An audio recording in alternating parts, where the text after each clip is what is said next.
Aristóteles fue un erudito griego de la época clásica que se dedicó a múltiples áreas del conocimiento, especialmente a la filosofía, ámbito en el que resaltó como uno de los más destacados exponentes de todo Occidente. Su sabiduría era muy extensa, pues iba desde matemáticas, física y biología hasta metafísica, ética y política, aunque eso era común entre los intelectuales contemporáneos con Aristóteles.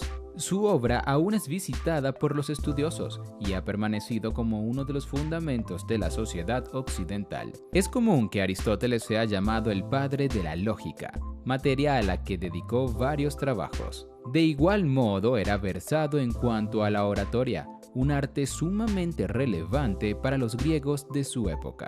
Vivió durante el siglo III a.C. y perteneció a la Academia de Atenas durante más de 2 décadas. Uno de sus mentores fue Platón, el padre de la filosofía occidental. Además, Aristóteles se dedicó a la enseñanza y entre sus discípulos estuvo Alejandro Magno. Pero su labor por la educación no se detuvo allí, sino que hacia el final de su vida creó el Liceo de Atenas, llamado así por el recinto en que se hallaba su escuela filosófica. Esta fue conocida con el nombre de Peripatética.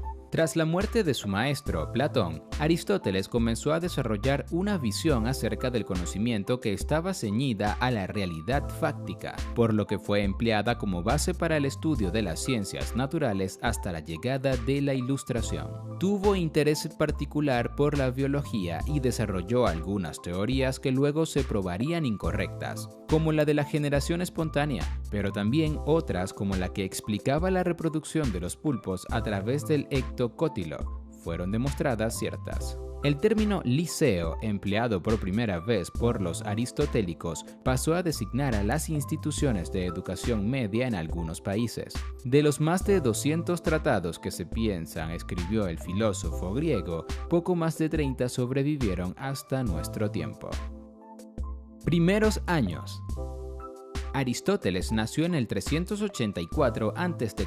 en la ciudad de Estargira, ubicada al noreste de Macedonia, reino al que pertenecía entonces la península calcídica. El nombre del hombre que se volvió hito de la cultura occidental, Aristóteles, significaba el mejor propósito, o final en griego antiguo. Era uno de los hijos de Feftis con Nicomaco, un médico que sirvió a Amintas III de Macedonia, abuelo de Alejandro Magno. Ambos progenitores de Aristóteles ostentaban el título de Asclepiedae, que significaba hijo de Asclepio, un personaje legendario de la tradición griega relacionado con la medicina.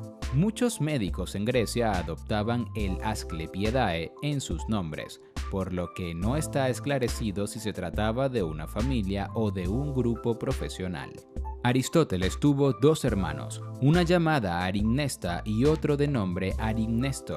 Se cree que durante el tiempo residió junto con su padre en Pela, capital de Macedonia, y que desde entonces surgieron sus conexiones con la corte del reino. Según algunas fuentes, Nicomaco falleció cuando Aristóteles contaba con 13 años, pero otras afirman que fue un tiempo después y que el joven tenía 17. En ambas versiones de la historia se asegura que su tutor fue Proxeno de Atarneo, esposo de su hermana mayor. Educación.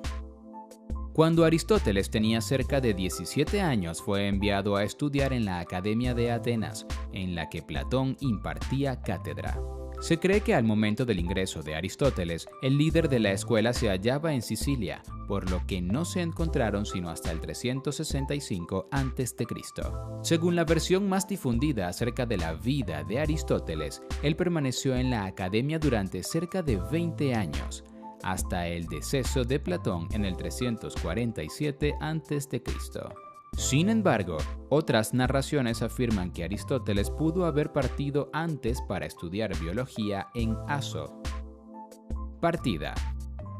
De acuerdo con algunos, el discípulo de Platón se disgustó por el hecho de que se escogiera al sobrino del filósofo, Espeusipo, como sucesor a la cabeza de la academia, por lo que se marchó de Atenas. Además, se agregó que el sentimiento anti-macedonio que invadió la zona, debido al creciente dominio de Grecia por parte de Filipo II, pudo influir en su decisión. En otras versiones se comentó que Aristóteles, aunque se separó intelectualmente de la corriente impartida por Platón, siempre se consideró muy cercano a su maestro y le guardaba un profundo respeto. Por otro lado, algunos han afirmado que, mientras permanecía amistoso hacia los miembros de la Academia de Atenas, intentó demostrar que algunas teorías propuestas en el seno de ese grupo, como la de las formas, eran incorrectas. De cualquier forma, algunos de sus trabajos destacados fueron desarrollados en ese período de la vida de Aristóteles. Viajes. Mientras había sido uno de los alumnos de la academia, Aristóteles conoció a Hermías, que era gobernante de una zona llamada Arteneo y cuyo control se expandió por Asia Menor. Aristóteles viajó para reunirse con su antiguo compañero en Aso. Allí también conoció a Pitias, la hija adoptiva de Hermías, con quien se casó. Posteriormente, la pareja tuvo una hija a quien llamaron en honor a su madre.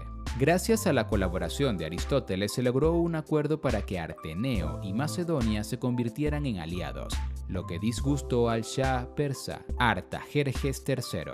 Memnón de Rodas fue el designado para recuperar la zona y capturó a Hermías para posteriormente asesinarlo. Lesbos y la biología. Tras la muerte de su suegro, cerca del año 341 a.C., Aristóteles se dirigió a la isla de Lesbos, en la que permaneció durante 2 años y donde se dedicó a la investigación en zoología y biología marina. Reunió parte de su investigación en la historia de los animales. En ese texto están plasmadas algunas de las observaciones con mayor detalle en el campo de la zoología hasta el siglo XVII. Aristóteles decía que entre la teoría y la observación debe prevalecer la segunda, puesto que ella confirma a la primera. Macedonia. En el 342 a.C., Aristóteles acudió a Macedonia por solicitud de Filipo II. Allí sirvió como tutor para los jóvenes más importantes del reino, entre los que se contaba el heredero al trono, quien después de sus conquistas fue conocido como Alejandro Magno. En el Templo de las Ninfas, en Miesa, funcionó la institución en la que Alejandro y otros muchachos contemporáneos con el príncipe macedonio, como Ptolomeo, Casandro o Hefestión, fueron educados por Aristóteles. Se dice que Filipo II le prometió al filósofo que reconstruiría Estagira, que había sido destruida por el rey macedonio en el año 348 a.C. Después de levantar la ciudad nuevamente, Filipo regresó allí a sus habitantes, quienes habían pasado a ser esclavos tras la ocupación de Estagira. En el momento en que Aristóteles comenzó a instruir a Alejandro, el último contaba con cerca de 13 años. Aunque los registros dan fe de que a los 15 años el príncipe ya era destacado en la carrera militar, se sabe que Aristóteles permaneció en vela cerca de 5 años. Entre las áreas en las que instruyó al futuro conquistador destacaron matemáticas, psisis o ciencias naturales, lógica y oratoria, aspectos considerados harto importantes por la sociedad griega. Vuelta a Atenas y el Liceo. Cerca del 335 a.C., Aristóteles regresó a la ciudad en la que se formó, Atenas. En esa época decidió crear su propio centro de enseñanza al que bautizó como Lyceum o Liceo. En Grecia, este tipo de instituciones eran conocidas como gimnasios, y este en particular estaba cerca de un templo dedicado a Apolo Licio. Muchos de sus trabajos los desarrolló mientras se encargó del Liceo. A los intelectuales que seguían esa corriente se les conoció como peripatéticos, porque Aristóteles solía caminar por los corredores mientras enseñaba. Aristóteles no fue el primero en utilizar el Lyceum como un sitio de instrucción. Otros eruditos antes que él lo habían empleado con el mismo fin. Entre esos estaban Sócrates y el mismo Platón. Sin embargo, al no ostentar la ciudadanía ateniense, no podía poseer propiedad, por lo que utilizó ese espacio público como centro de reunión con sus alumnos. Por lo tanto, el liceo, al ser una escuela ambulante, no tenía rango oficial. Por la formación que impartió Aristóteles a sus discípulos, ellos se centraron, tras la desaparición física de su maestro, en las cuestiones naturales más que en la metafísica o la filosofía. Entre los más destacados peripatéticos estuvo Teófrasto, quien tomó las riendas del liceo cuando Aristóteles abandonó la ciudad definitivamente años más tarde. Últimos años.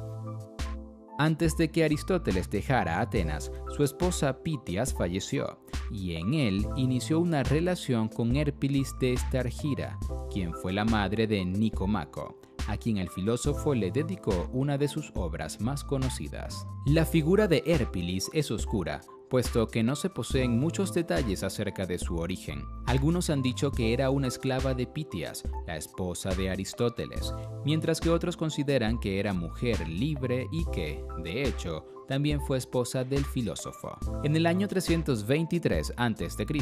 falleció Alejandro Magno y algunas ciudades-estado, como Atenas, nuevamente repudiaron todo lo que tenía que ver con Macedonia. Calcidia.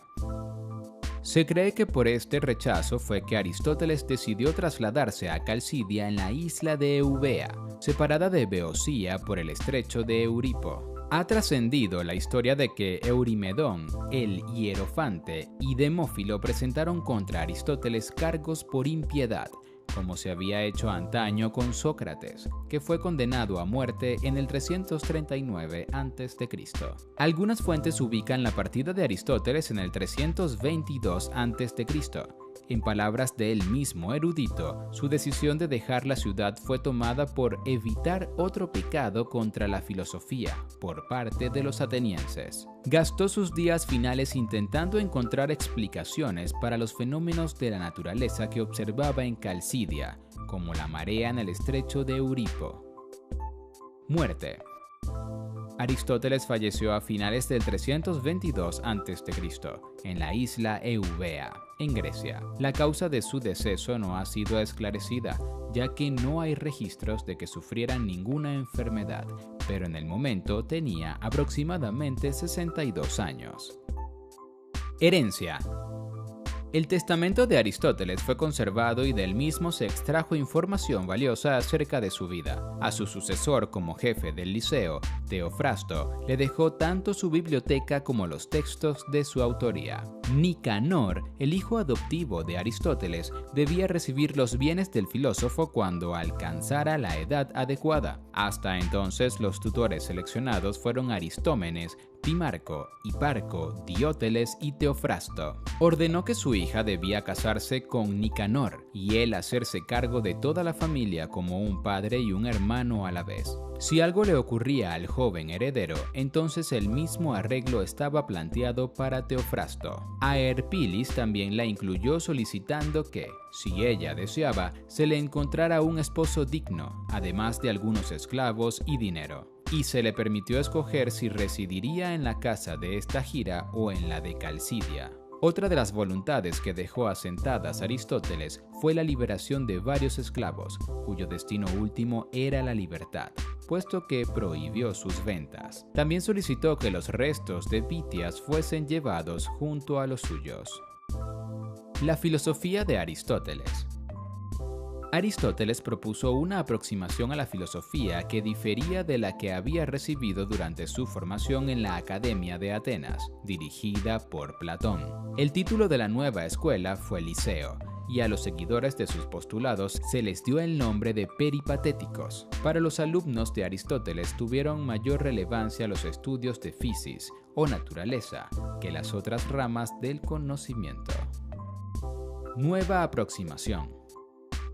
El griego había dividido a las ciencias, como eran entendidas entonces, en tres categorías a las que llamó prácticas, teóricas y poéticas. Propuso que la experiencia y los sentidos son las fundaciones del conocimiento que, a su vez, es el fin ulterior del hombre. Igualmente, según Aristóteles, el alma y el cuerpo eran inseparables, al igual que la forma de la materia. De ese modo, el conocimiento debía deducirse de preceptos judiciables. con lo que se tienen Aristóteles y sus seguidores a uno de los primeros empiristas del mundo, puesto que usaron la observación para mostrar la veracidad de sus enunciados. Ciencias prácticas. En esta categoría estaban incluidas las áreas que eran consideradas útiles en el desarrollo de la vida cotidiana para los ciudadanos griegos contemporáneos con Aristóteles, tales como, por ejemplo, retórica, política, ética o economía. Retórica. Para Aristóteles, la retórica era fundamental. Además de ser considerada el arte de la persuasión, era una de las diferencias entre los hombres y los animales. Para conseguir el objetivo de convencer a la audiencia se podía recurrir al ethos, al pathos o al logos. Política. Los planteamientos aristotélicos aseguraban que la política era inherente a la naturaleza humana, en tanto los hombres eran animales sociales o políticos, es decir, vivían en polis. Su esencia es social, puesto que pueden comunicarse y de ese modo generar reglas y acuerdos perdurables que llevan a la justicia. Gobiernos según Aristóteles. Uno de sus aportes más destacados fue el de las 6 formas de gobierno a los que separó por el número de personas a la cabeza del Estado y el propósito con el que asumían el cargo. Es decir, si estaban interesados en obtener beneficio propio o el bienestar de la comunidad. Las primeras 3 formas planteadas por el griego son aquellas que intentan lograr un buen desarrollo común. Monarquía, el gobierno de uno. Aristocracia, el gobierno de pocos. Democracia, el gobierno de muchos. Cuando esas 3 formas se pervierten y buscan el beneficio personal, se convierten en tiranía, el gobierno de uno. Oligarquía, el gobierno de pocos. Demagogia, el gobierno de muchos. Economía. Para Aristóteles, la palabra economía hacía referencia a la administración del hogar. Para referirse a lo que actualmente concebimos como economía, el término era crematística, pero según la ética aristotélica, la acumulación de riquezas no era algo ético. Ética. Entre los textos de Aristóteles resalta Ética a Nicómaco, obra dedicada a su hijo. La ética no era considerada una ciencia teórica sino práctica, puesto que el hombre debe intentar volverse bueno y hacer el bien. Para que algo sea bueno debe cumplir su función. En el caso del hombre, su alma y su mente deben actuar en consonancia, de modo que se alcance la felicidad a través de la excelencia. Entonces, el mejor accionar tenía que ser convertido en un hábito. Ciencias teóricas. Para Aristóteles, las ciencias teóricas podían dividirse en 3 grandes categorías. Por un lado, la filosofía física, physis, cuyo significado se corresponde con el término natural. Luego están las matemáticas y finalmente la metafísica, a la que consideraba la madre de las otras ciencias. Metafísica. Aristóteles no mencionó en sus textos la palabra metafísica, sino que en sus tratados aludía a la primera filosofía. En ese particular, Aristóteles tomó distancia de la teoría de las formas de Platón, puesto que propuso que la materia y la forma son inseparables, por lo que el mundo no está dividido en 2, sino que es uno solo. La metafísica se ocupa del ser, por lo que no puede identificarse como una de las ciencias específicas, sino que todo se desprende de ella. Physis. Aquí había un lugar para aquello relacionado con la naturaleza, la biología, química, física y psicología, entre otras disciplinas. Según la clasificación de Aristóteles, eran parte de esta rama de las ciencias que, además, fue una de las predilectas para los peripatéticos. Química y física. Uno de los principales postulados de Aristóteles en estos campos fue la teoría de los elementos. Reafirmó los 4 elementos básicos propuestos por Empédocles y les agregó uno más, el éter, que conformaba al cielo. Aristóteles realizó una tabla en la que describía las características de esos elementos tales como peso, movimiento o cualidades. También planteó teorías que versaban sobre los diversos tipos de movimientos de los cuerpos que se comprobaron erróneas con el paso del tiempo. Geología.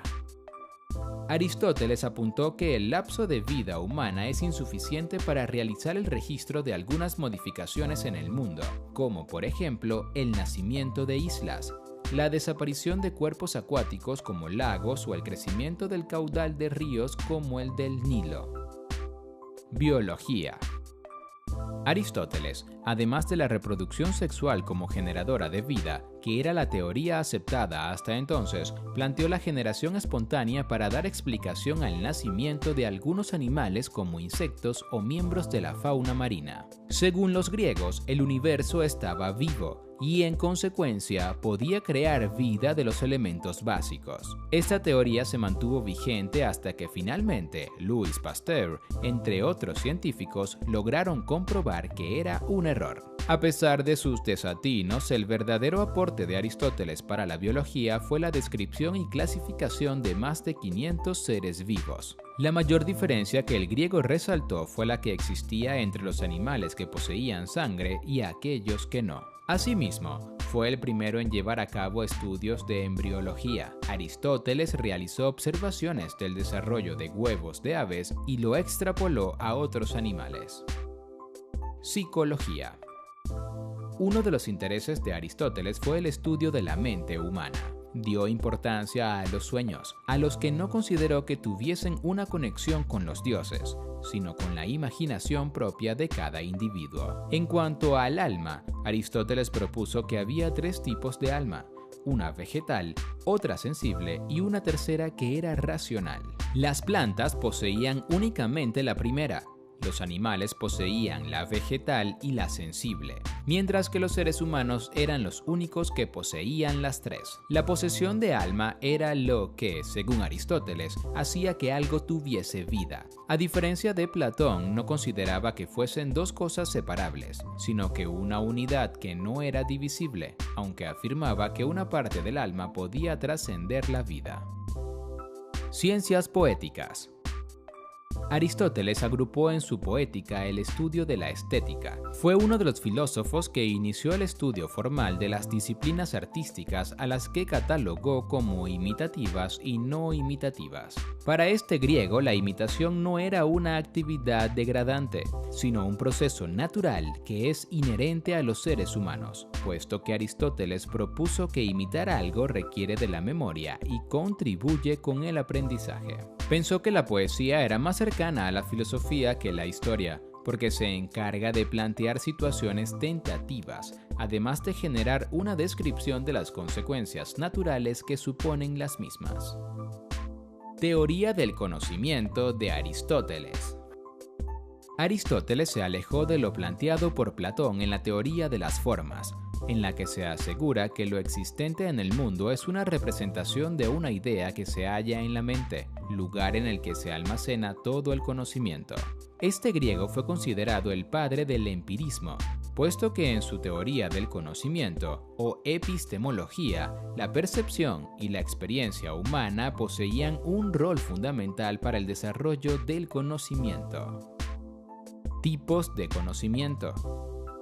Para Aristóteles, las ansias de sabiduría son naturales en los hombres y representan una de las características que los ubica sobre los animales. Separó 2 tipos de conocimientos, a los que llamó sensible e intelectual. El conocimiento sensible se encarga de aspectos particulares, puesto que Aristóteles consideraba que los sentidos son el punto de partida del entendimiento.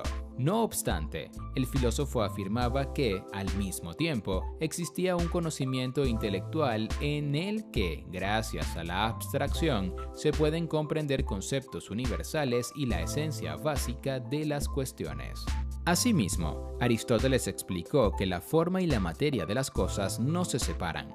También aseveró que la abstracción se alcanzaba gracias a la experiencia y la memoria, que eran las herramientas para crear conceptos más amplios.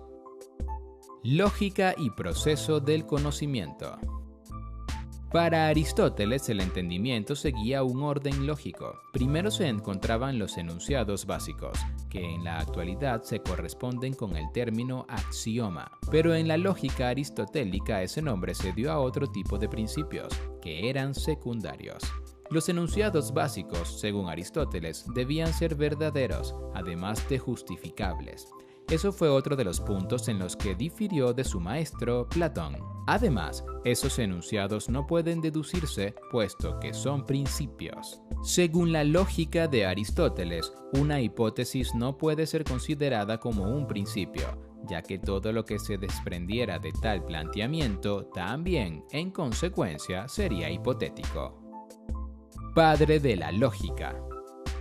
Aristóteles es considerado el padre de la lógica occidental, puesto que su trabajo fue aplicado casi sin modificaciones durante más de 1000 años. El primer estudio formal de lógica fue realizado por este filósofo griego y quedó plasmado en el Organón, una colección de 6 libros en los que Aristóteles abordó la mayor parte de los conceptos de lógica y que fue usada como principio del estudio de la materia hasta el siglo XIX.